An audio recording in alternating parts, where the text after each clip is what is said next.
All right, I'm going to switch gears. So this is a new feature that we've recently built called, it's for, this is a kind of a direction that we see a lot of the stuff going around privacy and when to show things and when to not, and then when to log entries about when people saw them.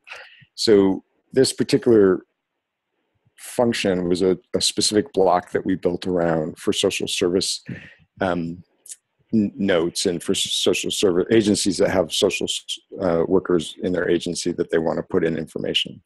So what we did was we created the ability to add notes and some information about every interaction that a social worker may have on a case. And we store those notes in a separate table outside of the normal case notes table, and we don't show them in case notes. That's kind of one of the big takeaways from what I'm about to show you, is that they're not in case notes. So there's no way that somebody could accidentally see them in case notes. They're not there. There's no way to search for them. You can't report on them. None of that is stored in its own table, and you have to have a permission to be able to see that. So if you look up at the top of the screen, it says, every click on this button is logged. You have been warned, and then you show social service notes. So one of the biggest problems in data security and privacy and all the legal issues that wrap around it is that you have to be able to show that somebody viewed this information. We couldn't possibly log every piece of information that every user of Legal Server sees. I mean, the last number I saw was over 2,200 page loads a minute from all the various Legal Server instances that there are. And so trying to log all of that would get really noisy, and it would take up a ton of disk space. So we added this special logging feature for this particular feature right now, and then we'll expand it into new features. But basically it says that if, Sally Jones clicks on this link at 10:21 on Tuesday, June 21st, from this IP address, we now know that that happened. So we know that that person saw this information on that time. It's not bad that they did it. It's just we know that they saw it at that time.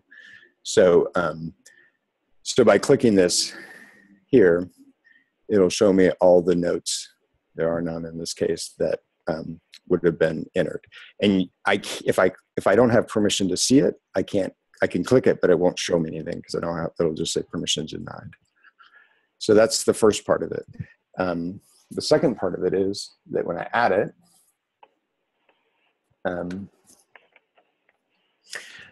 I put in the, so this one's a little bit more expanded. So I put in the date, who did it, who's entering the note, and then I can put it in categories and subcategories. So these are just test categories and then units. So units is like anything in legal services, right? It could be hours, it could be services, it could be whatever.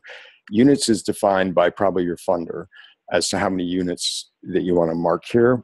But you have to put something like this counts as 2 units, right? And then, this is my note. And then I save that. And then, again, I can't see it without clicking that link. I don't see it down here in my notes. But when I click up here, I can see that we entered this here as 2 units and all that stuff there. So we have a similar block. I don't know if Ron is still on, and he can remind me, maybe Xander knows. There's is it restricted notes block that is similar to this? Yes. Okay, awesome. So that block is, it takes it out of the social service context and allows you to put in restricted notes on the case, which again, are not stored as case notes. They can't be searched as case notes. They only show up in, a special screen and whatnot. So you may want, certain types of cases, you may want to restrict the notes in terms of who can see them and whatnot. That's a feature that we've been getting a lot of questions for, and hopefully will be a good tool for organizations to use.